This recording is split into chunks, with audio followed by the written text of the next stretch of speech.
Hey folks, Dana here, back in my incredibly messy shop. At the end of my last video, I mentioned that I was thinking of doing a snake cane, and this is what I'm going to do. You saw that it was, in my last video you saw it was just covered with dirt. I got most of that picked off, and now I'll take the little pruners and mop off all those little tiny roots, just so I can get a better idea of what I'm working with. Thinking this will be the body, of course, and right here it'll come up around and into the head right here. This will be, well, you could either grasp it here if I leave it long, or grasp it right there as a handle if I cut it down a bit. Because it's so thin, though, I probably won't peel the back on this one. I'm just going to sand it down because it's quite thin as it is. So, but I'll come back. My little handheld pruners here, and I'll just go through, and they're not terribly sharp. Half the time I end up ripping the roots off instead of cutting them, but you get the idea.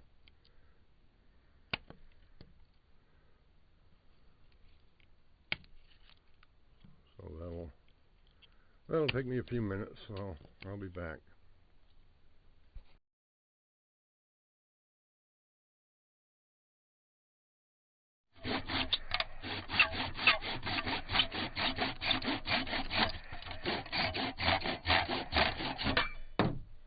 Ooh,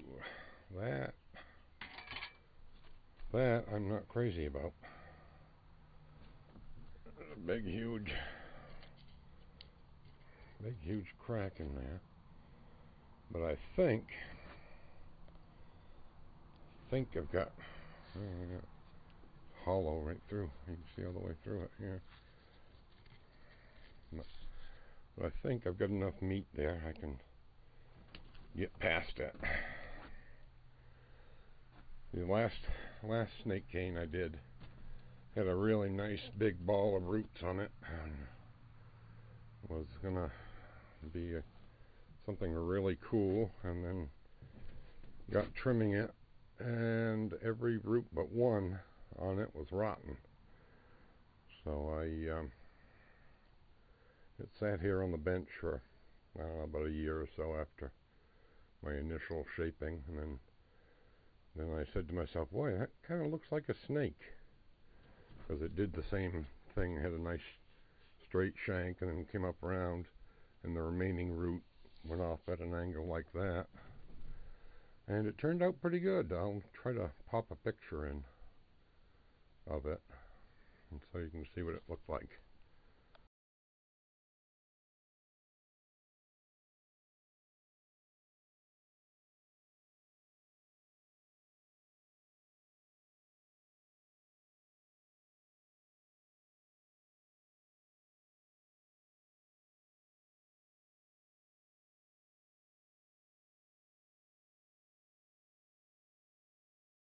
I got poking around in there with this file to see if I can get the debris out of it, and decided to see how deep the hole went.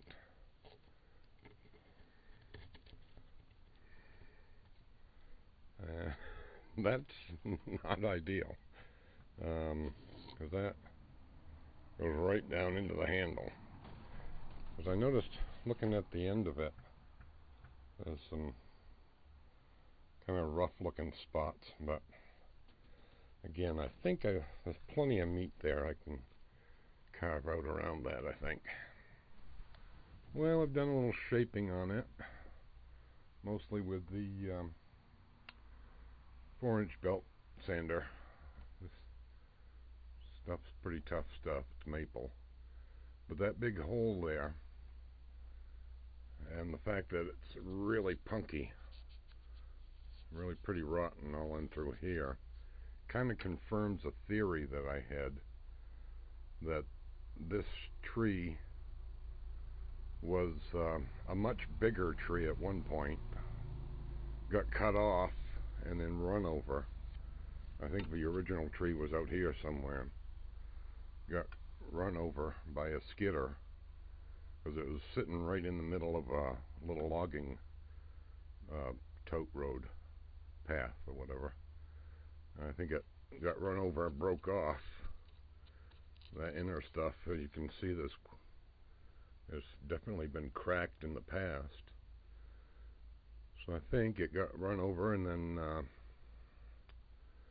just this part regrew eventually as a sucker coming off the roots. And they were, this is the bit, one of the bits I cut off, and it was growing something like that. So it's kind of an odd shape, really, but the odd shapes make the neatest canes when you get right down to it. So I'm going to cut away quite a bit of this, see what I have left. I haven't decided what kind of snake I'm going to go for yet. It's got to be something fairly small and body size and long. I was thinking maybe a cobra. I think I might be able to get a cobra's head and the hood right there, and then it'll come up around and turn and go down into the stick. But we'll see. Well, the further I got into it, the more rotten stuff I keep running into. So I packed it full of sawdust and gave it a good dose of that wood hardener. Had to do that on a previous stick, and it looked pretty good. Wasn't as nice as just clear wood, but it worked. At least it'll stiffen it up a little bit so I can have something to work with. And it's actually kind of a coincidence. The last snake stick I did, it was a piece of ash, had a really nice big tangle of roots on it, and all but one of them ended up being rotten, and that one was partly rotten. So again, I used the wood hardener on it, and it turned out pretty cool. I'll see if I can pop a picture of it into the video, and if I can find it, I'll do a before and after. I do have a picture of the root ball itself. So I'll be back. Well, it's been a couple of days, and that seems to have solidified pretty good.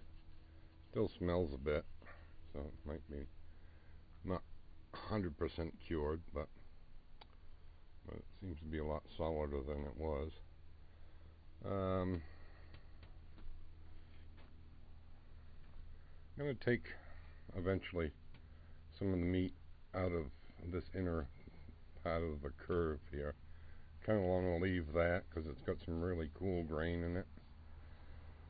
So I'll and this part is just way too wide for being the neck part of a snake that's only this size. So it'll probably lose, well, probably at least half, like a quarter of each side there, down into wherever the head's going to be, probably in here somewhere.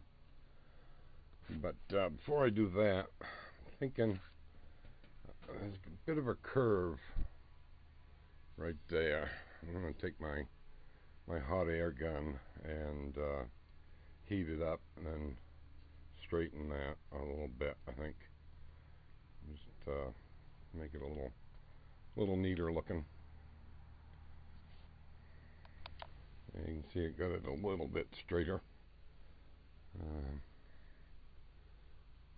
It was just kind of, it wasn't bad, but it was bad enough that it didn't look that great. So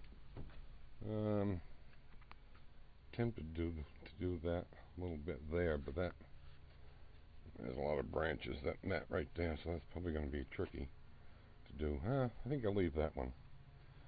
So I'm just gonna keep whittling away at the handle and see how she goes.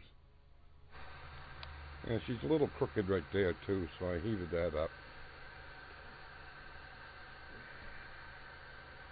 I'm gonna straighten that, and once that's cooled, I'll bend it back the other way by heating that spot up. Air gun takes a minute to cool off before it shuts itself off. That was that racket. Plus there's some lawnmowers in the background you can probably hear. It's been raining the last couple of days now. Everybody's mowing their lawns. So just hold back on that until it cools, and it should straighten out. Well, it's a little better than it was. Still not perfectly straight, but it doesn't really have to be. That'll be good enough. Well, I don't know. This one might call for a backup plan. The deeper I get into it, I keep finding more and more punky wood. I kind of thought maybe one side of it was salvageable, but it seems to be punky pretty much through the whole thing. It doesn't feel bad right on the end grain here, but I sanded it off a little bit right on the end here, so you can. This is really why I wanted to keep that. I mean, there's some really nice grain there. So, like I say, I might have to come up with a backup plan. I don't know. I could cut it right there, cut this off completely, and then tenon in a separate piece of wood, which would be the snake's head, I suppose. I don't know. I'll have to think about it. But I'm going to leave it there for now. Okay. We'll see you again sometime.